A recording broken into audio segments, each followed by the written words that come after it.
Hello everyone, जय हिंद दोस्तों। आज हम बात करेंगे धातु के बारे में, यानी धातु को अम्ल के साथ अभिक्रिया कराएंगे तो क्या होगा।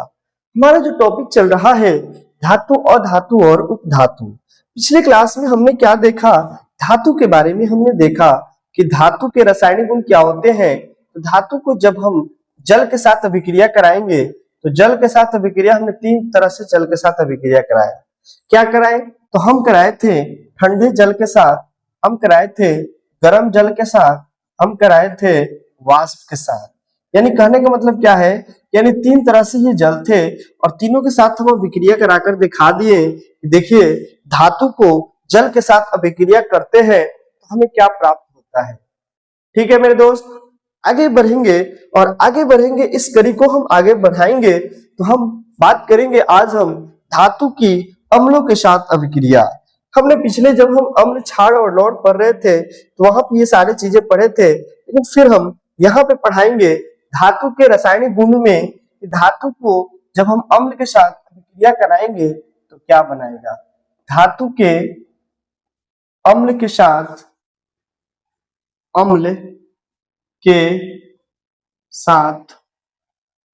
अभिक्रिया, ठीक है, धातु के अम्ल के साथ अभिक्रिया। ठीक है जी, यानी धातु के अम्ल के साथ अभिक्रिया लिखेंगे। जब हम धातु को अम्ल के साथ अभिक्रिया कराते हैं, जब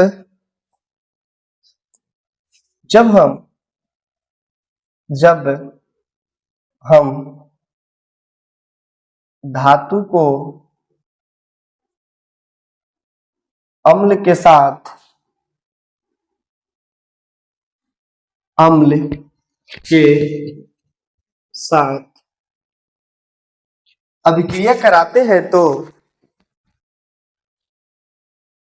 अभिक्रिया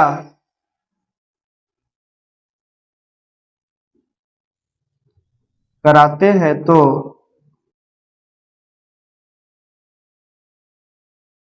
जब धातु को अम्ल के साथ अभिक्रिया कराते हैं तो ठीक है क्या बनाती है, लौण बनाती है। क्या बनाएंगे, लवण बनाती है।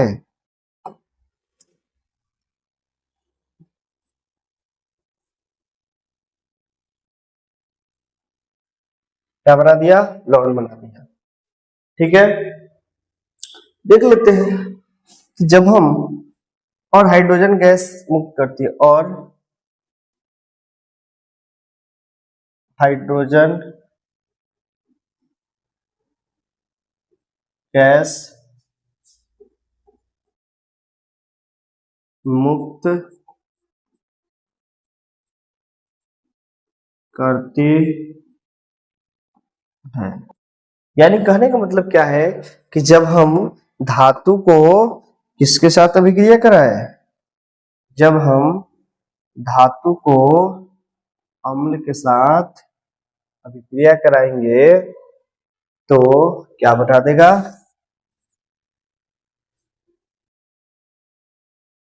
लौण बनाएगा ना। तो ये बनाएगा NaCl। तो NaCl लौण है कि नहीं, NaCl प्लस H2। इक्वेशन देखे तो संतुलित है, बिल्कुल है। ठीक है, क्या आप बातों को समझ पाए, तो समझिए इस बात को। 1 सेकेंड 10 सेकेंड कितना फिर भी। ठीक है, तो सोडियम को जब हम अम्ल के साथ अभिक्रिया कराएंगे तो क्या बनाएगा, सोडियम ऑक्साइड यानी सोडियम क्लोराइड और क्या बना देगा, H2 बना देगा। ठीक है जी, इक्वेशन को आप संतुलित करें तो इक्वेशन को संतुलित करके देखें, हाइड्रोजन 2 है, हाइड्रोजन 1 है, इसलिए यहाँ पे क्या होगा, तो हाइड्रोजन कितना होगा, 2, कितना होगा, 2। ठीक है,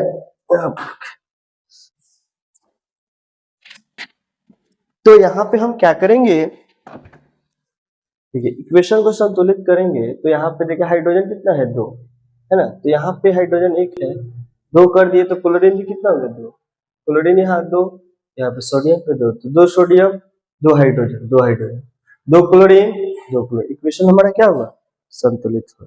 ठीक है, अगर हम फिर से देखेंगे सोडियम को, अगला उदाहरण लेंगे। अगला उदाहरण ऐसे कर सकते हैं।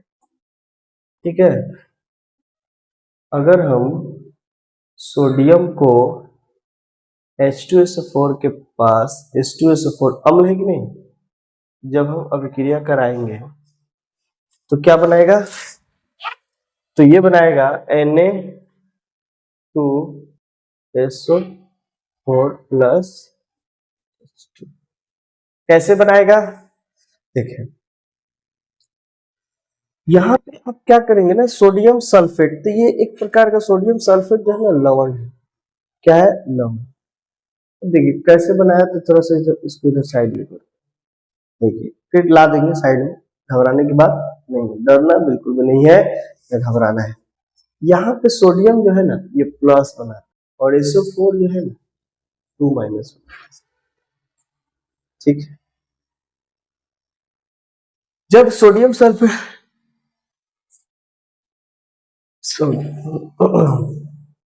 यहाँ पे सोडियम हो जाएगा प्लस है ना, प्लस यहाँ पे देखिए 2 माइनस है, तो ये Na2 इसके पास आएगा और SO4 चला जाएगा इससे।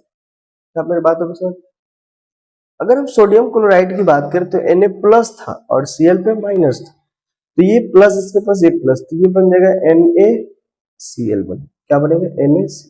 क्या आप मेरी बातों को समझ, ठीक है, क्या आप मेरी बातों को समझ पाए, बोलेंगे यस। ठीक है, हटा देते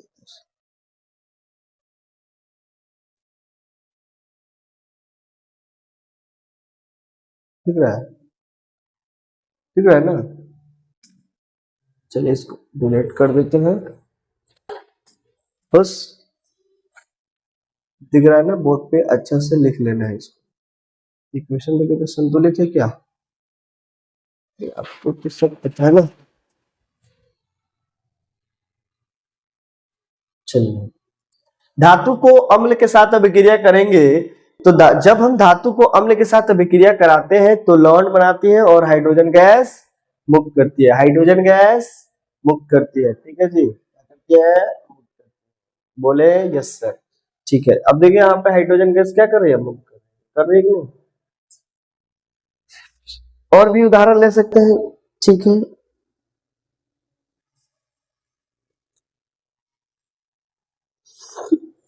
अगला उदाहरण, जब हम जिंक को HCl के साथ अभिक्रिया कराएंगे तो ये बना देगा जिंक क्लोराइड। क्या बना देगा, जिंक क्लोराइड। तो ये GnCl2 प्लस, देखो तो ये धातु है कि नहीं, और ये क्या है, अम्ल है कि नहीं। तो रासायनिक गुण में लिख सकते हैं ना, क्या बना देगा, लवण और हाइड्रोजन गैस। कोई दिक्कत, बोलिए, अगर कोई दिक्कत है तो बोलिए हमसे।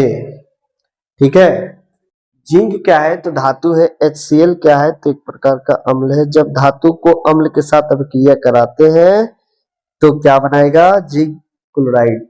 अच्छा, अगर आप चाहे ना तो जिंक सल्फेट बना सकते हैं कि नहीं, बना सकते हैं। ऐसे कि अगर हम यहाँ पे ले ले जिंक, क्या ले ले, जिंक, यहाँ पे देखे जिंक, जब हम जिंक को H2SO4 के साथ अभिक्रिया कराएंगे तो क्या बना देगा, जिंक सल्फेट बनाएगा। क्या बनाएगा, जिंक प्लस। क्या आप मेरी बातों को समझ पाए, जब हम धातु को अम्ल के साथ अभिक्रिया कराएंगे तो क्या बना देगा, लवण और हाइड्रोजन गैस का निर्माण करता है।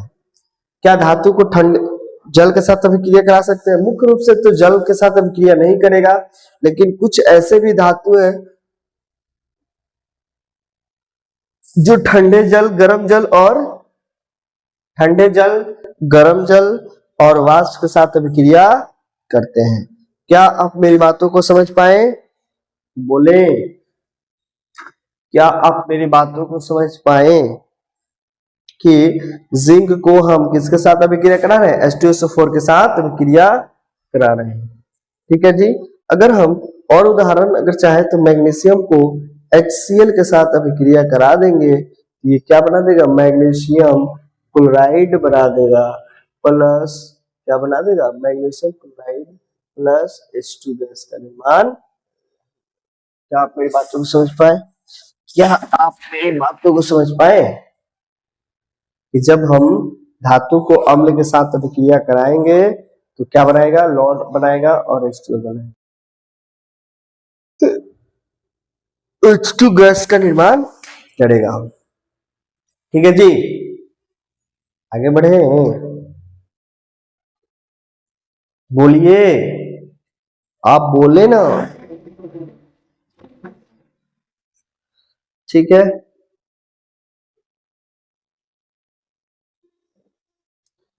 एक और उदाहरण ले लेते हैं। पोटेशियम को जब हम पोटेशियम को H2SO4 के साथ अभिक्रिया कराएंगे, K2SO4 प्लस H2 का निर्माण करेगा। क्या अपनी बातों को समझ पाए? पोटेशियम सल्फेट का निर्माण करेगा ही। तो मुझे लग रहा है आप लोग मेरी बात समझ गए हैं। क्या समझ गए कि नहीं? बोले, समझ गए ना? क्या आप मेरी बातों को समझ गए हैं? बोले यार। ठीक है, तो आज की क्लास यहीं तक रखेंगे और फिर मिलेंगे नेक्स्ट क्लास में। जब नेक्स्ट क्लास में आएंगे तो और अच्छा से पढ़ेंगे। ठीक है दोस्तों।